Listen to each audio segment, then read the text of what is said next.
Hey everyone, this is Ian Miller, and welcome back to another episode of Triple Threat Comics YouTube channel.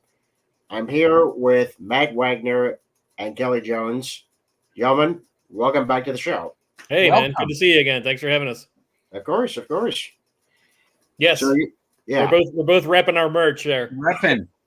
our Orlock Press hats that are available on the campaign.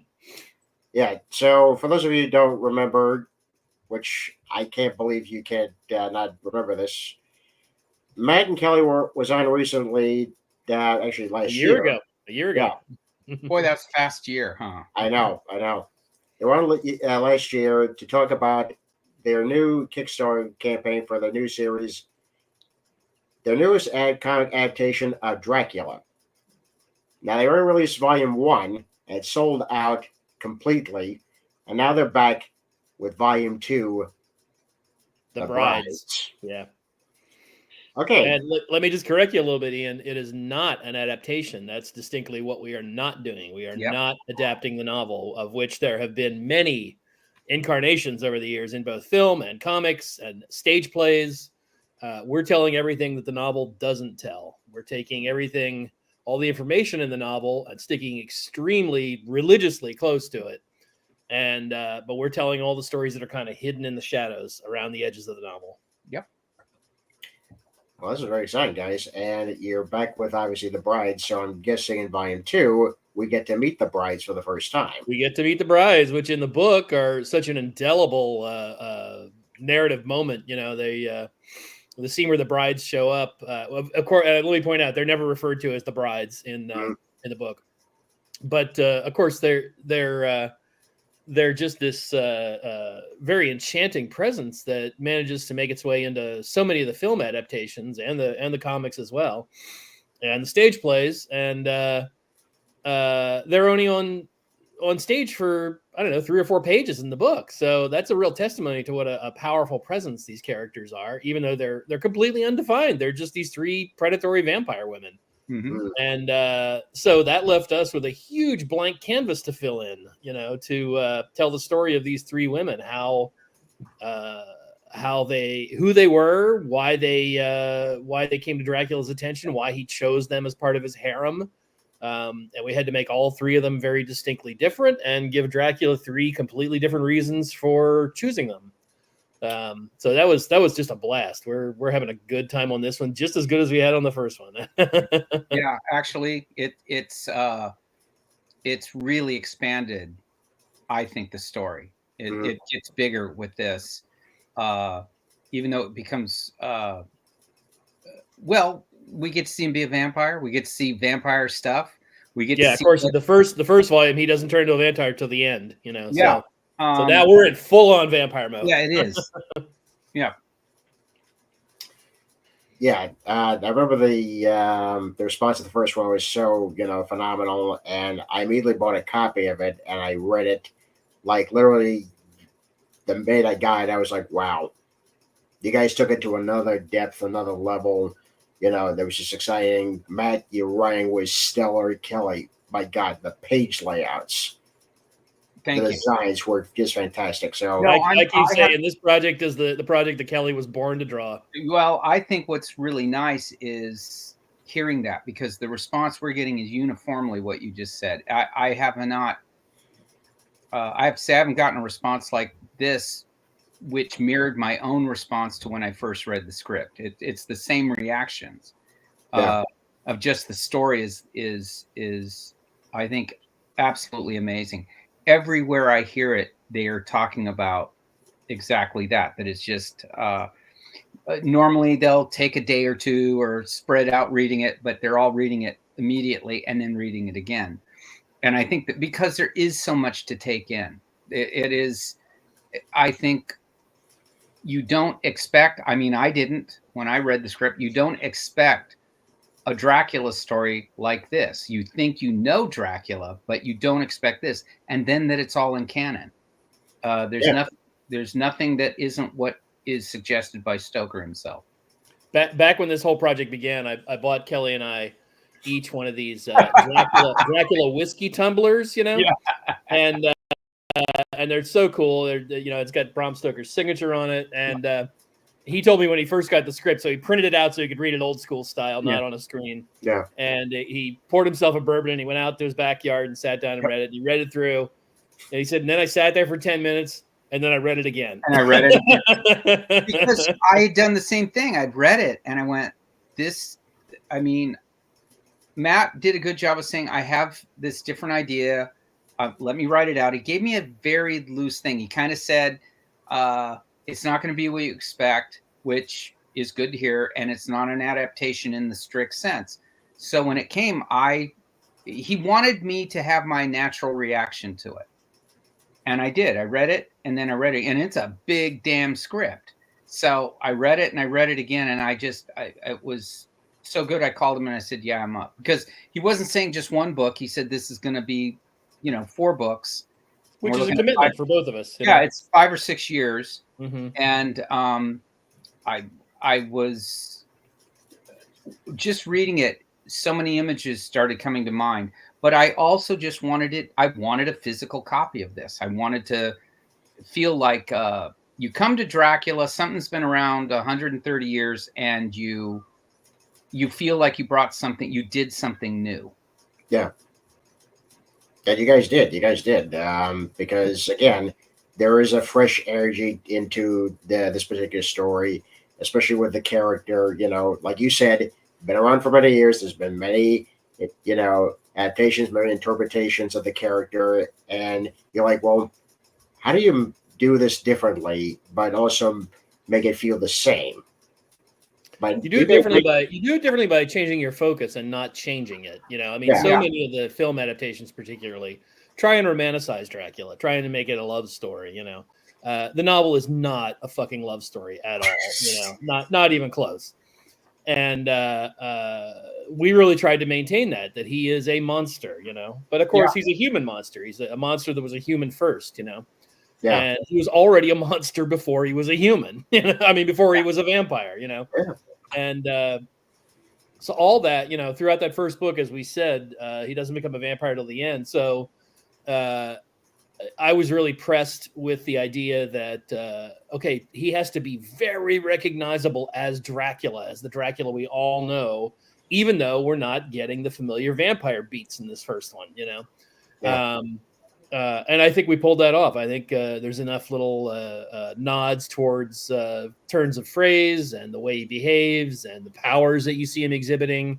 Again, we're sticking strictly to Stoker's outlines of what Dracula was. And twice in the original novel, he has Van Helsing mention something called the Scholomance, which is a Romanian legend of a seminary for the dark arts. So it's kind of like a satanic Hogwarts way up in the mountains. And its tenure is every 7 years, Satan takes on 10 scholars that want to learn the dark arts. And at the end of every 7 years, he keeps one of them.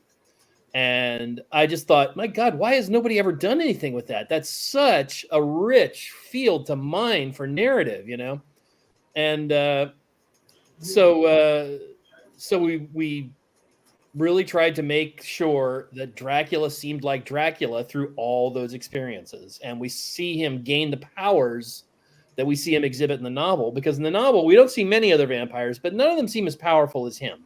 We don't see any of them control the weather or command beasts or turn into different animal shapes. They can turn into a mist and filter through small spaces, but that's about all we see so far as vampire powers. And also, so my approach was he learns all those powers at the Scholomance. I think also what really the main thing that makes it cool is Dracula before he becomes a vampire. It isn't the vampirism. It isn't that curse that makes him who he is. He's already who he is. Yeah. So you get to see this character as he was shaped by his times. Yeah. And that's what's fascinating. And so it's so Matt did such a good job of telling that story that you're so engrossed to it you don't realize he's not drinking blood or fangs yet. It's that compelling. Never, though, for a second do you not know that this is Dracula. That it's on the way too. And he's not. It's not called Dracula Vampire. It's called Impaler because that as a human is how he got his nickname. Yeah. Yep. And that that's absolutely original.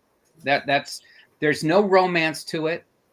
He's not a romantic character, and therefore he's even more fascinating.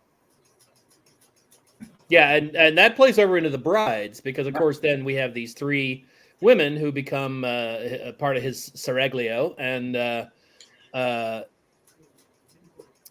the temptation to avoid is any kind of modernity and giving these women a contemporary mindset and a contemporary personality. They are certainly women of their time. They're certainly in each their own ways kind of strong-willed and unique, but in no way does he view them as his equal. He doesn't view anybody as his equal. He's lord and master of whatever manner he's in, and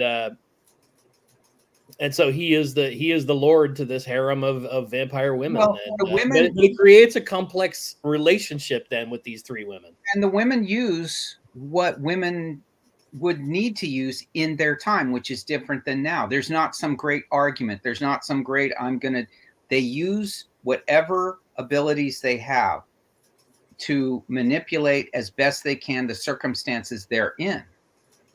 And that's interesting, right? That's absolutely fascinating. That Matt is able to weave that in and makes it's a neat trick, because as he did with Dracula in Impaler, he does it with these women too, where they're fascinating before they become vampires. Before that happens, you're very interested in them and their lives, and the world they're in. It's that kind of thing that I think makes people genuinely. A movie can make you jump, but it's because they do a trick. A book, it's very hard to shock. And what Matt has done, because it did it to me, was there was times reading Impaler, I would be shocked of what had happened to characters in the book or things he was doing. Genuinely shocked, like, wow, I didn't see that coming, or Christ, that is incredibly brutal. But it's not exploitive for the sake of it. It's exploitive in the telling of the story. So it has a believability to it, and you're uncomfortable around Dracula all the time because you never know. As you should be. You're never sure what he's going to do, and the same thing carries over into the brides, even if not more so.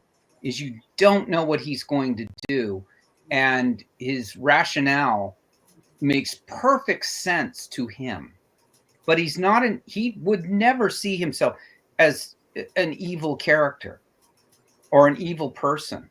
He's not, even as a vampire.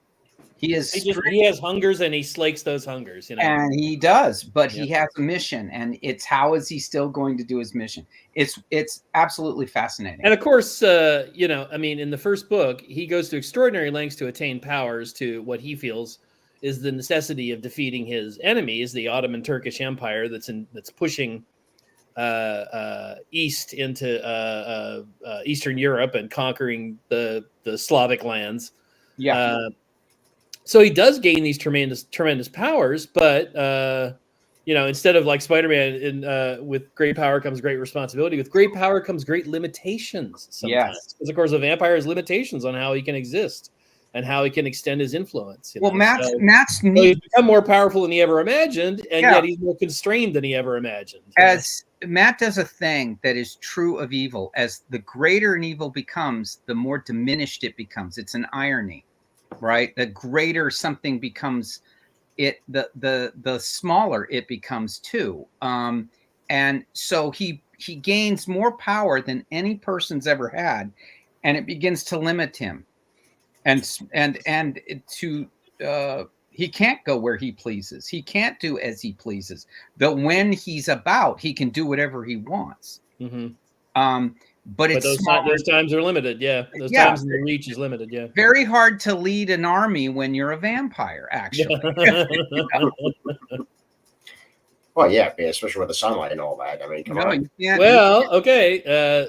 sunlight is not an issue for vampires in the earlier days. Mm. In the book, he walks around in the daylight. The vampires are just less powerful. In fact, if you think of the Francis Ford Coppola version, when Dracula first encounters Mina, it's on the streets of London in broad daylight. You're so right. It was only in Nosferatu, the first silent film, unauthorized adaptation of Dracula, that introduced the concept of sunlight being deadly to vampires. And since then, that has become kind of canon across the board. But up until then, vampires were just less powerful. They weren't as physically strong. They couldn't transmorph. They couldn't change shape. And they need to recharge their energy by sleeping on their native soil, and they are more powerful at night. So they are creatures of the night, but sunlight does not destroy them. It just makes them more vulnerable and potentially more human. Yeah, you can kill them much easier. And so Vlad, being a great tactician, doesn't want to take that risk. Yeah. Yep.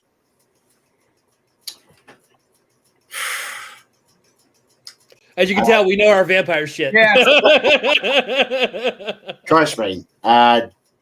Learning from you guys is great. Is just great, because you get to really discuss and also analyze. Okay, what was typically canon when this was done, as opposed to the later, stuff of vampirism. So you're like, okay, let's just take that out of the equation. Let's just focus on what was originated in this era.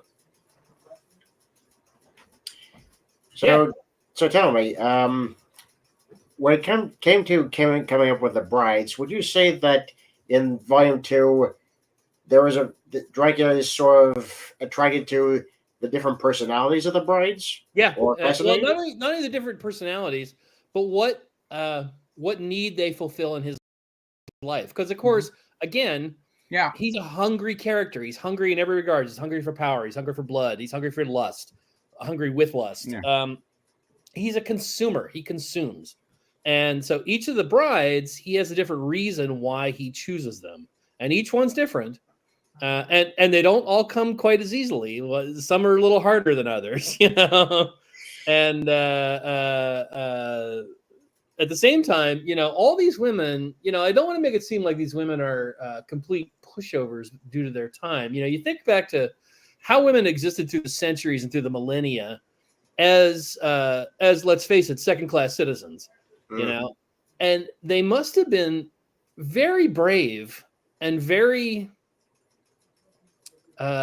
powerful in their own right to survive that. I don't know. Could men survive that? I don't think so. I think we'd be I've always felt what you see in this, though, Matt, and I think you hit it, was women generally enforced social mores amongst themselves as well. So you do see that interplay with the girls. When you see the three women, you see that, where you do have frankly very powerful women in those. Eleanor of Aquitaine, you can go down the list. There's some very powerful, very impressive women. I think what happens is it's Matt's nice thing here is that you see that kind of played out with each one of them as to who they are. I think a couple of them, certainly the third bride, is very respected amongst people of her time.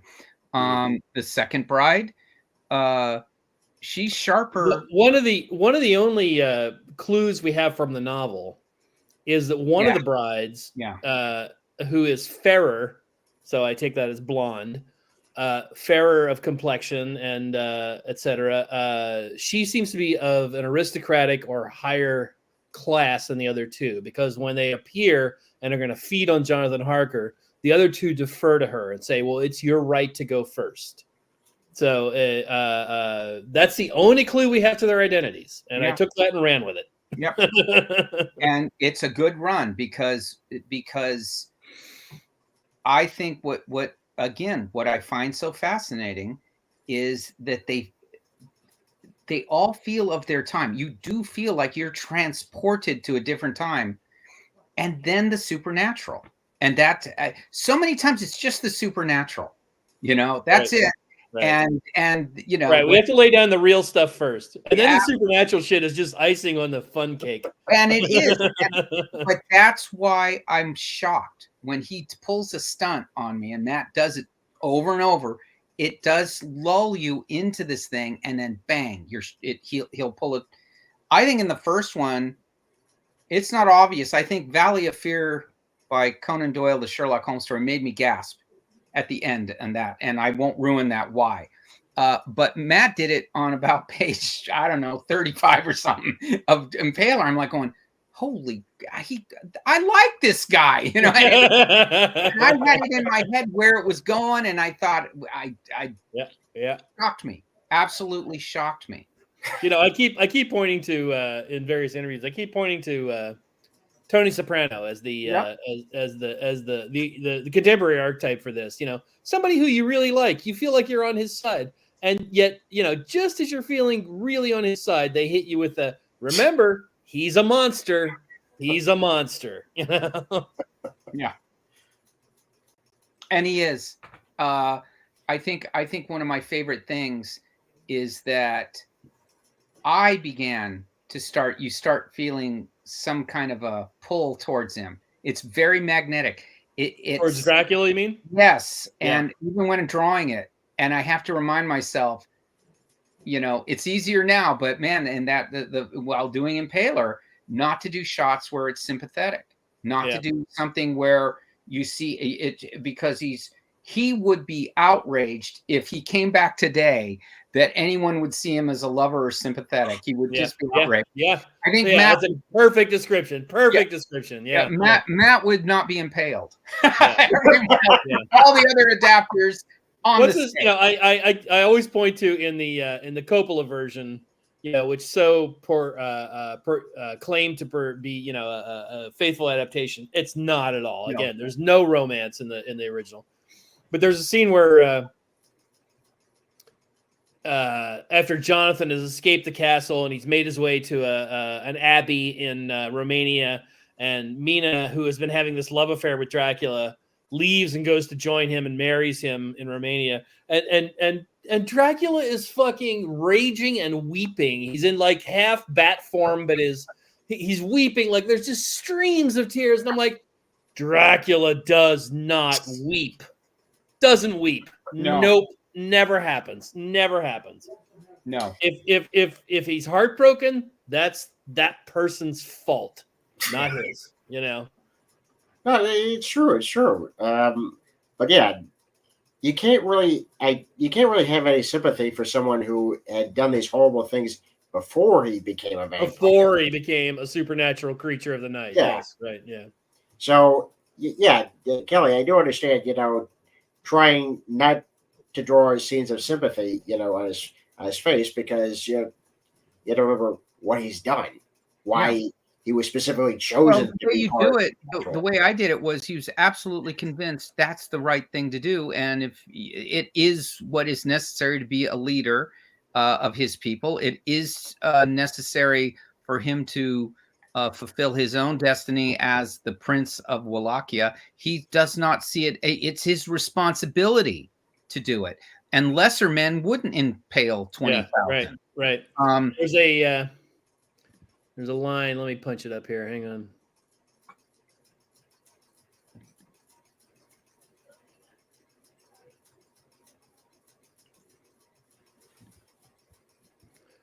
As Kelley said, lesser men wouldn't do it. You know, lesser men would give in to emotion. And he's talking about how, you know, being of nobility kind of isolates you, right? And there's a line in The Brides that says, certainly every aristocrat knows the isolation of their title. Camaraderie is the purview of soldiers and peasants. Oh, I love that. Wow. Like, I'm not here to make friends, man. Clearly. Yeah. And that's not what it is. I mean, it is to, I think what he is shaped, like I said, by his own origins, but also by the fact that he is in his mind, a great Christian defender of the faith, as it were, because of the incursion of the Ottoman Turks. Well, I would say up to a point, because again, he uses that term that we use all the way through the advertising, which is to defeat the godless, one must become godless. And he's willing to step over that line. But he's willing to step over that line to defeat the opposing faith. He's redrawing the line. Yeah. Yeah. And so his line will be, God will forgive me because I'm doing the work. And that's how I see it. Even though he's long, like Matt says, crossed that line. Right. It isn't by any means necessary. And I additionally felt in that first volume, Ian, if you've read it, you know what I'm talking about here, man. I felt this huge responsibility to make sure that he became a vampire in a uniquely powerful fashion. You know, he couldn't just get bitten by another vampire. That would just be ordinary. Oh, I got bit by a vampire. I'm a vampire now. No. Yeah. I had to come up with some extraordinary way that he became a vampire, and he does. And it makes him, because again, every time I'm approaching Dracula, I keep telling myself, this isn't a vampire. This is the OG vampire. This is the Lord of the Vampires. And why is he that? And in fact, in our narrative, because of course, legends of these sort of creatures have existed since Egyptian days. Creatures that came back from the dead to feed on their loved ones, to feed on blood, to feed on the life force of other creatures. And we take the approach because in literature, it's only around the Victorian era with Carmilla by Sheridan Le Fanu and The Vampire by John Polidori, that all of a sudden you have a cognizant kind of aristocratic vampire. And so we take the approach that Dracula is kind of the first one that isn't just kind of a revenant, that isn't just a ghoul that comes back from the grave to feed upon the living. He maintains his cognizance. He maintains his scheming intelligence. And when it comes time to choose his brides, he has to unlock the secrets of how he can pass that along to them too. Because if he just bites them and kills them, they'll turn into a ghoul, a revenant, and he doesn't want that. He wants a companion. So that's part of our narrative in the second one. How does he figure out how to pass on his cognizance as well as his vampirism? Because vampirism's easy. You just bite the person, kill them. They're going to raise from the dead and wander around and attack those around them, Yeah. But they're so fucking stupid that the peasants will be able to defeat them. No, right? And he would have to have this ability because as the first vampire, he does a neat thing in impressing Satan. And that, it's one of those things you go, okay. So when he's done in, when Satan lets him have it, it's even more so than just some guy would, incur the wrath. That would be too easy. So what happens to Dracula is brilliant because, all right, you impressed me. You betrayed, but impressed me. Here's what you get, and there it goes from there. And that makes a great curse on this. And Matt does vampirism developing with Dracula rather than carried on with Dracula. It's developing. New things happen because he is the Lord of his kind.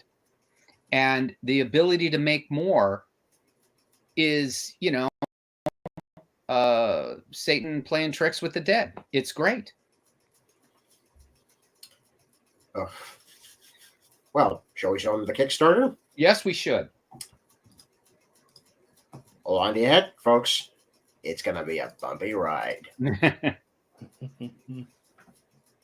Oh, wow. You got 4 years to go, and you guys have gone way past your goal.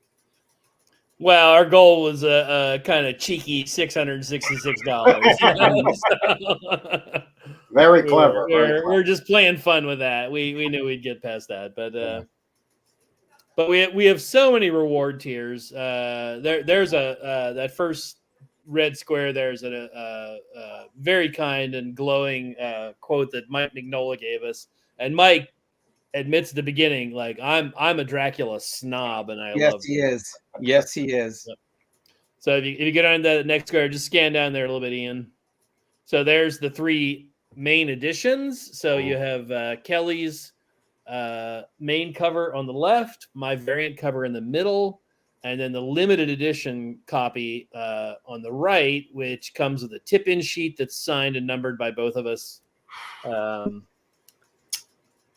Limited to 666 copies. Yeah. We embrace the number of the beast here. Yeah. I could see that, but these are great guys. Oh.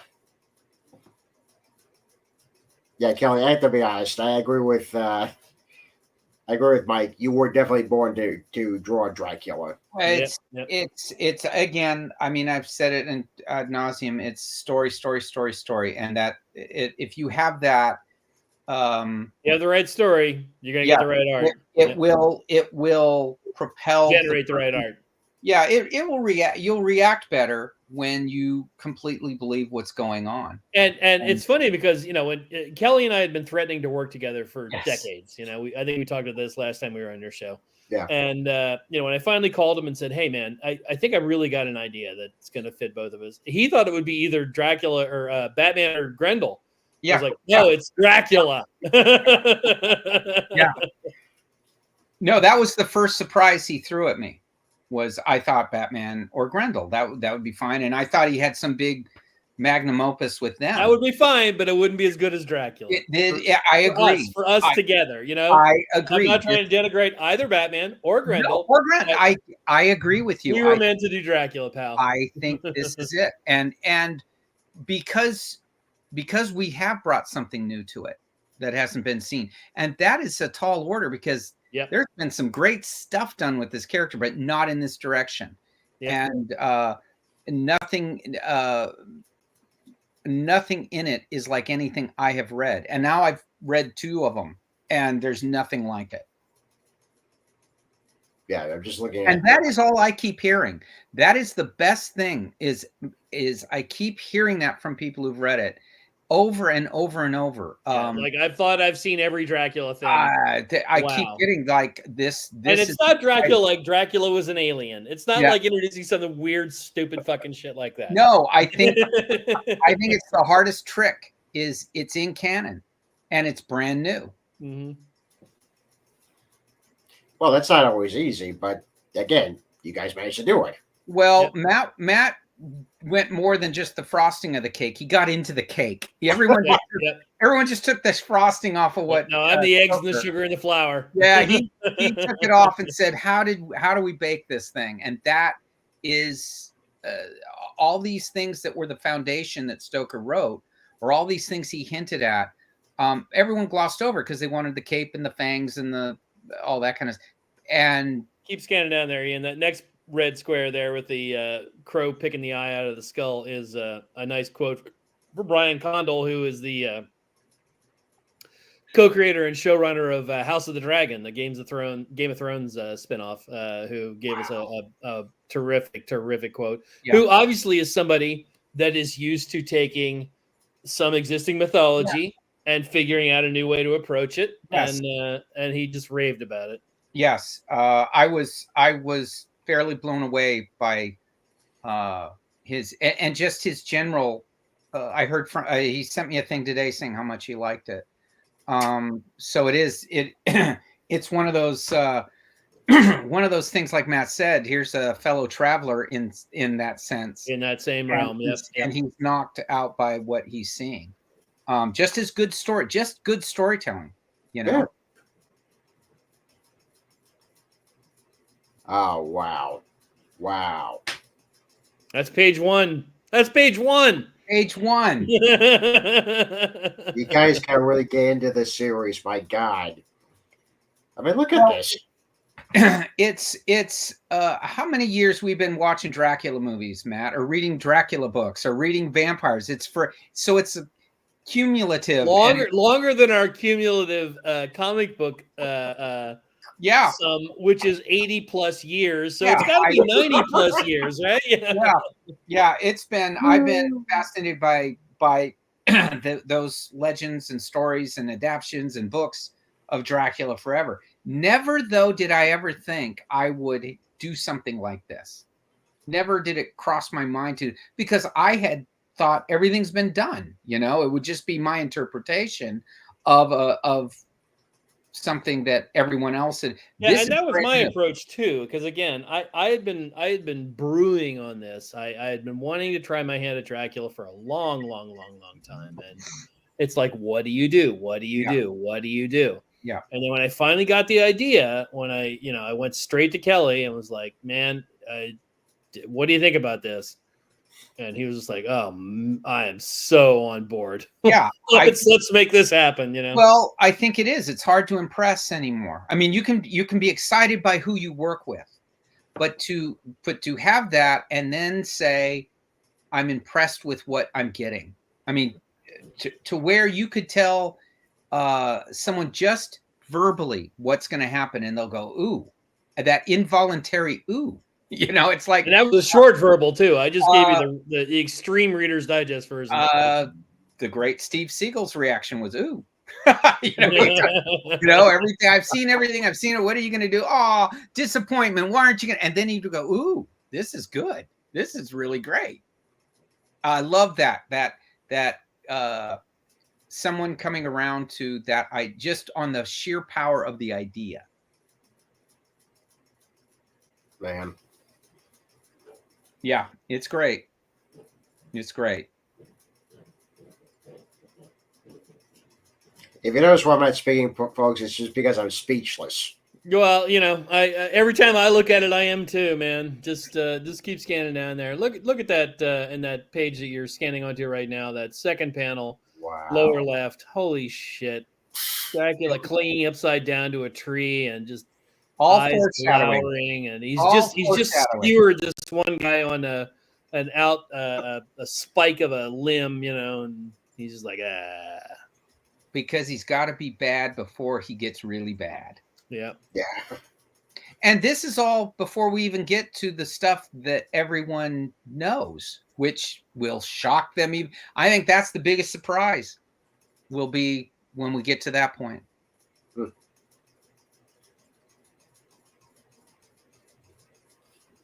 Kelley, the last panel on this page, the close-up on the eyes. Yeah. So let's give a little shout out here to our colorist, Jose Villarrubia. Yeah.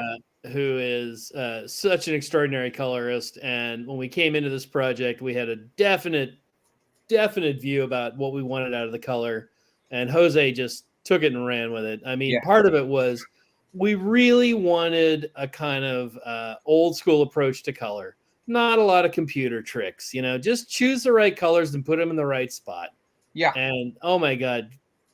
And yet occasionally do a few computer tricks. So those eyes at the bottom, those are computer tricks. But look, there's not a lot of the moon has a little glow around it. The rest is kind of flat color that you would find in a horror comic back in the 70s. I think what it does, what I've been waiting for is something like this, simply to remind people how much they like black as a color. The ink, just the application of ink, just seeing lines laid down again and seeing I told Jose don't try and accentuate Kelley's line work and his shadows. He's already got those there. Give us something bright to accentuate them. Give us the light that exists within those shadows. Well, it works. Yep. And you're right. It does have that type of old school type of, horror comics of the 70s. So one very subtle thing Jose has done, if you look there at that page, he has filled in all the gutters with a kind of off-white color. So that's not pure white. You can see the white of the Kickstarter page to the left of it. That's white.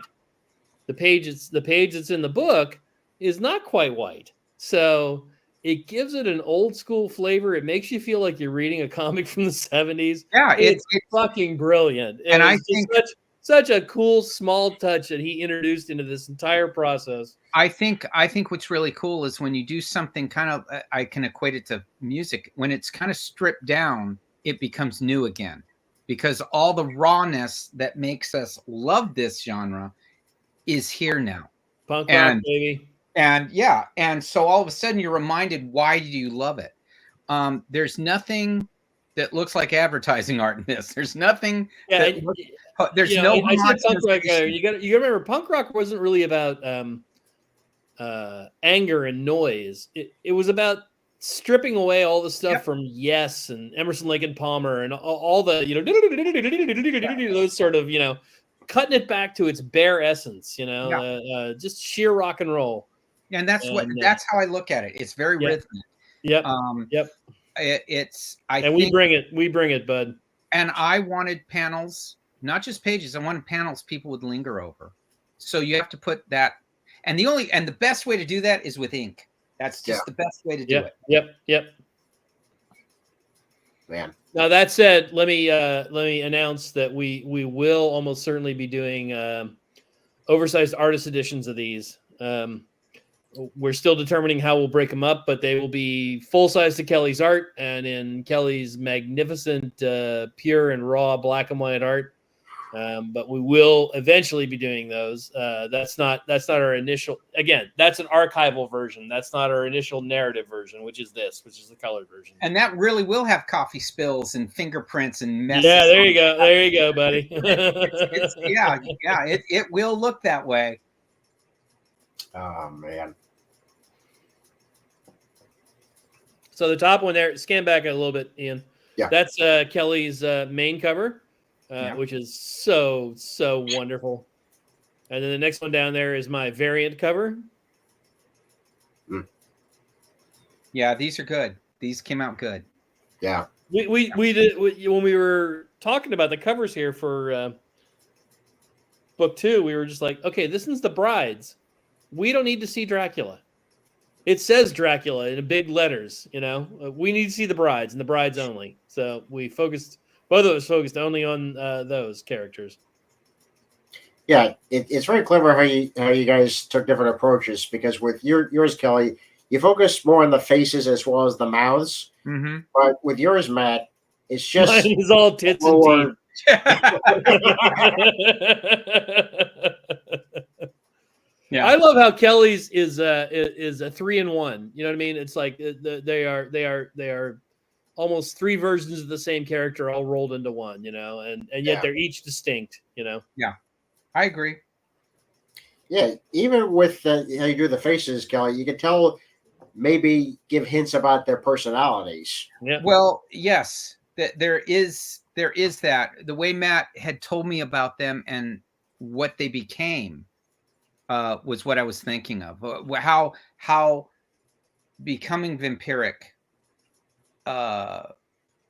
was influenced by their personalities. So each one has a different, and each one becomes, pretty impressive in their own way. They're not all just one size fits all vampires. They become impressive, but yet when you become a vampire, you lose some aspect of your humanity, and that's extremely evident when you read this. Like each one of these brides, you realize what they lost. Yeah. Well, that's for the reader. That's the tragedy we'll feel for them. Mm-hmm. I think one of the nice things with one of the brides is she's kind of resistant to it, which makes me feel that justified why Dracula chose her. Mm-hmm. There was this spark in her that he admired that was within him. And so when I would say there's the spark in both the other ones too. Well, there is.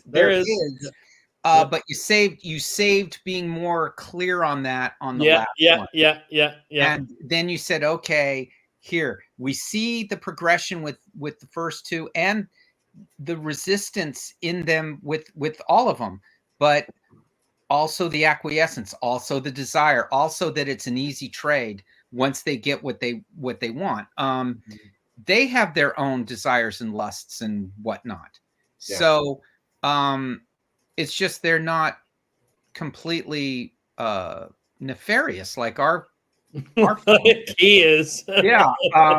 So they can. Oh, I love that word, nefarious. Yes, because he is. And I have a great a great feeling for these characters as they come along, because Matt has made them so in context that they start drawing themselves. I know how they move. I can, it's Matt created them out of whole cloth, so I wanted to follow suit on that. I didn't want to look at anything other than from real life. And I normally don't do that, but I needed something. This time you had a source. Yeah, I had to, because Matt did this to where I'm like, well, it's not superheroes. It's not comic books. It's a real world thing. Yeah. Yes, and you have to have different tropes. Yep. And that's since Matt's doing that effort, I felt I had to at least bring that, give it my best shot to not water down what he had written with just best shot times 10, pal. Yeah.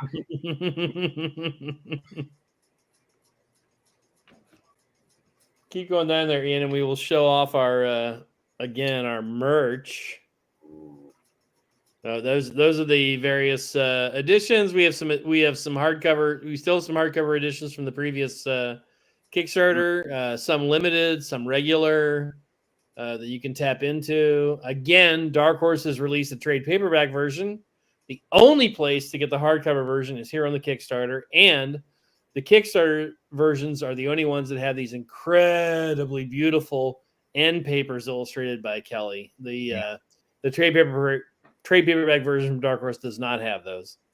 But some people like trades. They like reading trades better than hardcovers.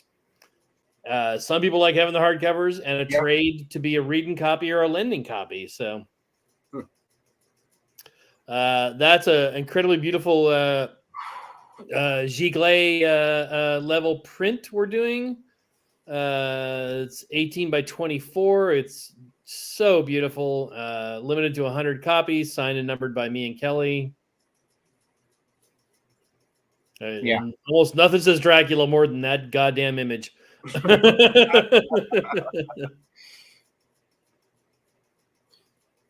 They got the Orlock Press hat. There's the Orlock Press hat, and then we got a handful of mighty cool T-shirts as well. Wow. That are pretty darn cool looking, I gotta say. Everybody that's associated with the project is like, ooh, I want that one. I want that one. I want that one. Yeah. Fantastic, guys. Thank you. No, I'm pretty proud of this. I think for me, I can't speak for Matt, but for me, it's sure nice to have people say this is like your best work or amongst your best work at this part of my career, rather than it's your early part and then they the old Woody Allen thing. I liked you when you did the funny movies. When you were funny, yeah. So when you hear that, you realize, okay, and like I said, that is very rewarding. Because let's be honest, it just proves neither of us are at our apex yet, pal. No, I think a lot of artists, a lot of creative people, yes, that early fire, and then you tail off as you go, or you get used to your own shtick, and you stay in a safe, comfortable place. Working with Matt, you don't get to do that, which is good, because Matt and I don't mean by the difficulty of a panel description. I mean by the context of characters. You can't just do the standard same face on everyone. You can't just do the same kind of body language on everyone. It doesn't. You'll lose. You need to make everyone real. Yes. That's true. Yeah, you guys have definitely done this, and I know I probably said this in the last episode where you guys were on, but I have to say this now. You guys are still in your prime of your careers. Well, thank you. Thank you. It feels that way. Well, yeah, I mean, as long as you give a shit. Yeah, it is the As long as old. you have stories you still want to tell, you know. I mean, Yeah. I understand how people like okay, I told all my stories, I'm done now. Yeah. I'm not Well, there. there's no coasting. I'm not there. Yeah, there's no coasting. Yeah. You know, there's no. I don't take anything for granted, and I always pretend in my head this is the first time anyone's ever going to see my work. Yeah, They that's the aren't gonna best way know to do it. anything Yep. before. Yep. This is the very first time that they've ever seen me do Go in something. as if you're unproven. All right. Yep. And you go into it as if you're completely a virgin to this thing. You have never done it, and so you have to really bring everything you have. And I think it helps certainly that you have good material, but that's what you have to do on any. Even if you got something, Matt, if you had to work with awful, you give it your everything you can and try to elevate it. I mean, try to do what you can. So, but at this point, I want to just spend my time doing great stuff. Yeah, it's true. And we're lucky in that we get to do that. Yeah, and we do. Yeah. Yeah. You know, all I have heard again, and I'm going to be a broken record, is people knocked out by the story of this thing. When they read it, they feel like they really got something. There's nothing said to me other than there's not like the price, the cost, or the this or the. It's nothing. It's like, man, I'm so glad I got one of these. And the art, man. Like, you know, Kelley brought it all. Kelley brought it all. Well, it all goes together, but it is just. It's a blast because you know that when you have those kind of things, Ian, that's the stuff people keep in their collections. Yep. That's the stuff they go back to and reread. That's the stuff they tell other people when they give the list of great graphic novels. I know I have one in there now. Well, you both should be proud of the work that you've done, and you really just scratched the surface. I think so. Yeah, because obviously Volume 3 is coming. Next year, same time. This works. Same bat time, same bat channel. Absolutely, and I can't wait to have you guys again to talk about Volume 3. Well, we look forward to it, Ian. Yep. Absolutely. Yeah. So, Dracula Book 2: The Brides is on Kickstarter for 4 days left. I buy a couple of copies of the hardcovers, or whichever you prefer, and a couple of the T-shirts because they look pretty awesome. Before we go, obviously, I want to obviously show up my own stuff. Just give me a second. So obviously, I have my own merchandise, my own T-shirt line. Look, my character Little Ian and codename Hunter. Yeah, so these are Little Ians, and since Halloween is coming up this week, I have a Halloween one. There you go. Surviving Halloween trick-or-treaters. So you can find this on tpublic.com. Just type in Little Ian merch, and you should find me there. I'm even wearing the shirt right now. There you go. I noticed that. Yeah. Yeah. So, like I said, check out the Kickstarter. The link is below. And for those of you, happy Halloween. I guess we should do that. Well, this was fun. Have a good night, folks. Good night.